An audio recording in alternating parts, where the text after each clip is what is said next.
Story number 4, EA has made 23 more of its accessibility patents free for any studio to use. This comes from Chris Scullion at VGC. That sounds This is good news. Yeah, Tim. we're going to end on some good news today. Electronic Arts has added a further 23 patents to its ongoing patent pledge. The pledge was initially launched in August 2021, with EA offering to share 5 of its previously protected patents, which improved accessibility for players. This has grown to 15 patents over the past few years, and now a further 23 have been added, bringing the total to 38 patents. According to EA, any other game developer can use these patents without having to pay any money or risk being sued. The newly added patents include the following technologies as described by EA. Intelligent Personalized Speech Recognition. Speech recognition system that improves the accuracy and efficiency of speech recognition by using personal phonemes mappings for each user to better understand accent and other pronunciation variations such as those resulting from speech impairments. Very cool. Phoneme. Phoneme. Yeah, it's like like phonics, Makes sense. Yeah. Makes sense. Generating expressive speech audio from text data. A system that generates expressive speech audio from text data provides more control and personalization of the generated speech based on desired speaking style and speaker attributes. Also very cool. Generating speech in the voice of a player of a video game, voice aging using machine learning, emotion-based music style change using deep learning. Interesting. So a system that infers a player's emotion while playing a video game and tunes the background soundtrack of the game to best fit that emotion. Huh. That's pretty crazy. Cool Greg from the back just said, "Do we just feel an earthquake?" I did get a notification on my phone. Yeah. Yeah, you should have. 207 Expect light miles shaking. Initial estimate 6.1, about 200 miles away. That's crazy. I did not. Cool Greg is in tune with the Earth. Yeah, Cool Greg's over that. Cool Greg's Cool an Greg, earthbender. Cool Greg has a connection to the Earth right now. That's insane. He feels Terra. He also looks wildly concerned. You good? I didn't feel anything.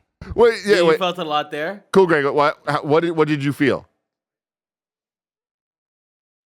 Cool Greg's sitting on the video floor platform that's on wheels, and he was like, "Yeah, it shook a lot." Okay, that makes Interesting. sense. I didn't feel a dang thing here. yeah, huh. But I did see the notification. I was wondering where that was. Dang, dude, crazy stuff.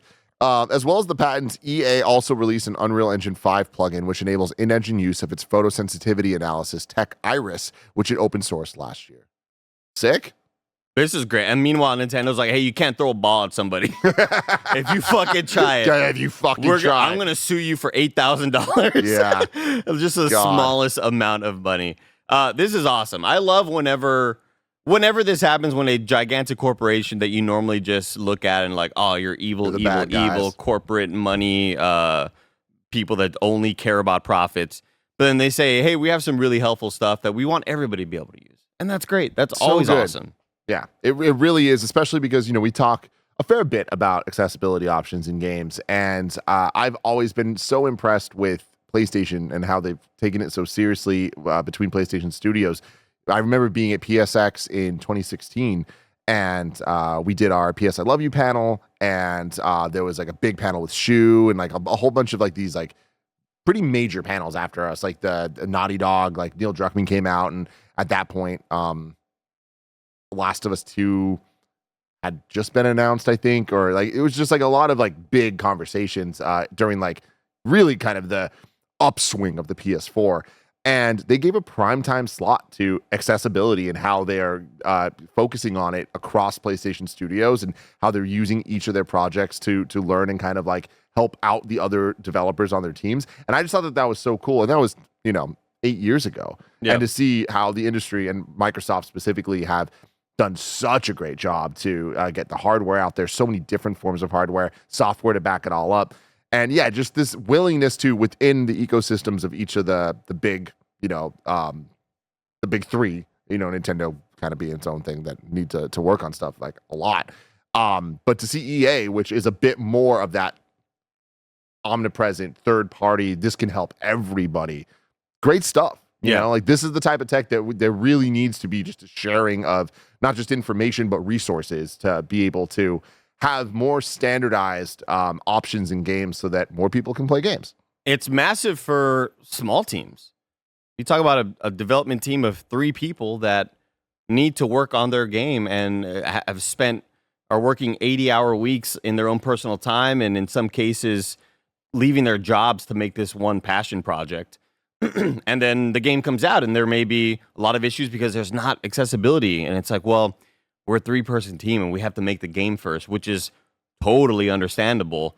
Now having sort of like an open source license to just say, use our stuff to help make your game work. So that way you're saving money and not having to hire additional team members that then maybe that budget cuts into what you could have used to develop the actual video game. And it allows more people to play the game, which allows more people to buy the game, which allows more success for players enjoying good video games and for small teams to be able to get their product out there. Like, everybody wins with this stuff. So good on you, EA, for this one. Isn't it funny how the people we love the most are often the hardest to shop for?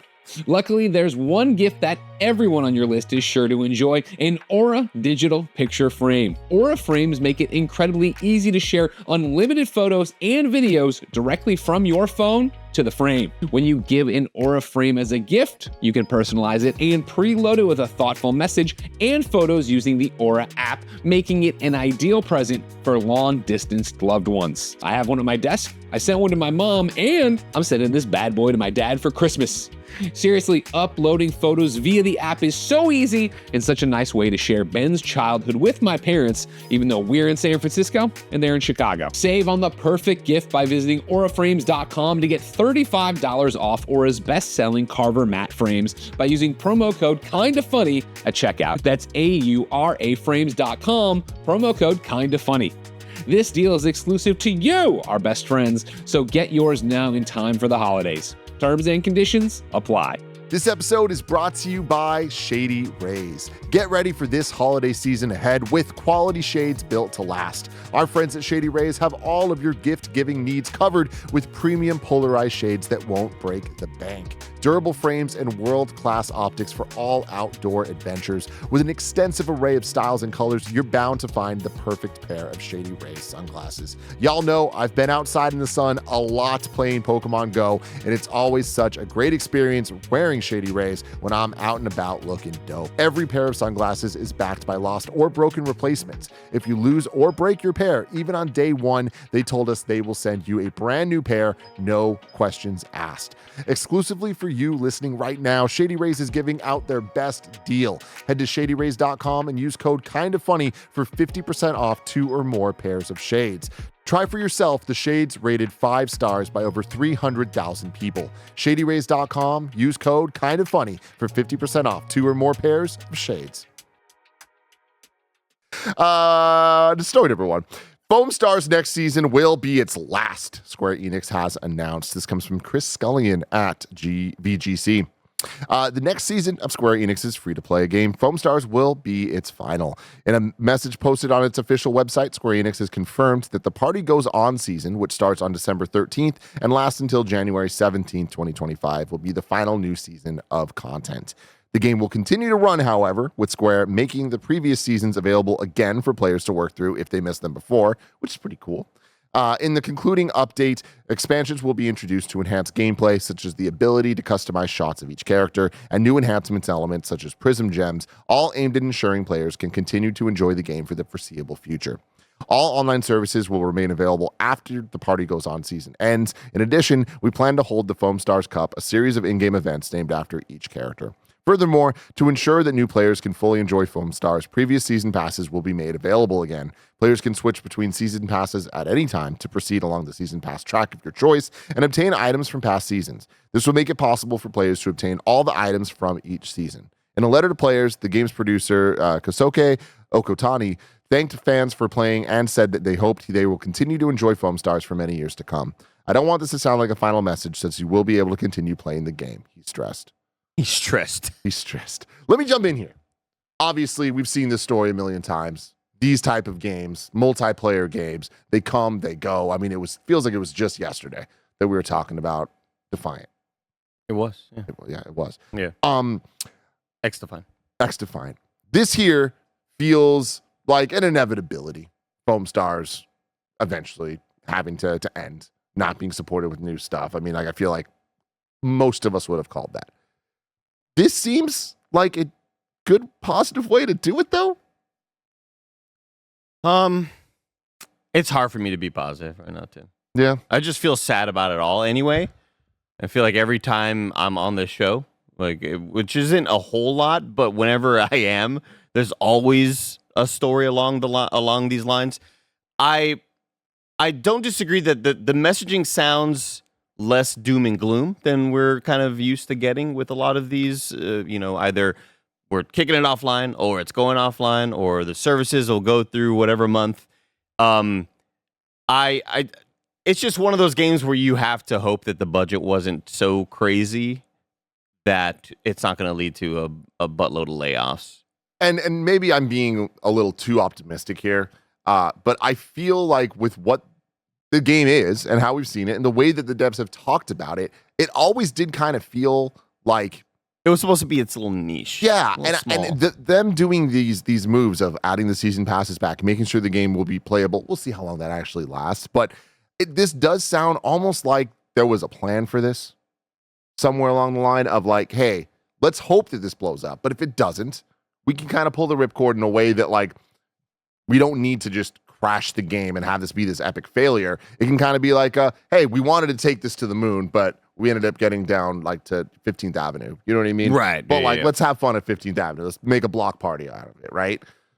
And that's what I hope for future multiplayer games going forward. I always look at Outriders as the example, and I've talked about it ad nauseum by this point. But when a game like Outriders comes out and says, we're not a shared world shooter, we're not this forever game, we were never trying to be.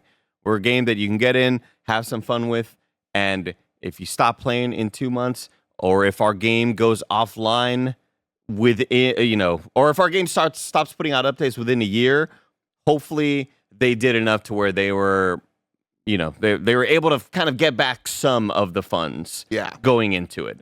And, again, this was a PS Plus game, I believe, right? Totally. So there's money coming from somewhere. Exactly. And those are all I would say this is the least doom and gloom of any of the stories that we've had of this ilk. But, I think you're kind of right. I think it does seem like there was a concerted effort to at least have a plan and not just make it feel like they open suddenly their security card doesn't work and they can't even open the doors. They're like, oh, shit, we all got laid off. And again, being very hopeful there. But just seeing the trajectory of Foamstar specifically and the way that game was first shown and then the way that they've kind of been putting out these updates, it just seems like they knew and they tried. Like, I think that's the other thing, too, is like a lot of these games, they try and there's a good game there. There's fun there.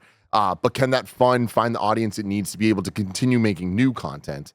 That, I think, is the biggest struggle that everybody has, even the biggest, even PlayStation, right? So yeah, again, bummer news here for sure. But I also think we are just in an era that there has to be a plan. And if they didn't plan this way, like you're saying, going forward, there needs to be that kind of understanding of at a certain point, the fingers need to be pointed at people of like, why the fuck are you doing this if you know it's not going to work out in a year even? And if your plans for a killer year, then cool. Games can have a shelf life. Like games can, and you bring it up, Outriders, I do think is a very apt example. But I just think that there needs to be kind of buy-in on that from every level. And of course, that includes the developers making the game, the pocket holders on top of them that are funding everything, but then also just kind of just business decisions overall in understanding what their games, their portfolio of games need to be depending on what the publisher is and how the things balance between big titles, small titles, online titles, free-to-play titles. Like the ecosystem needs to help itself, but there needs to be smart people in charge to make sure that all happens, or else these are the companies that are going to get these are the teams that are going to get the worst of it and get dismantled. Exactly. So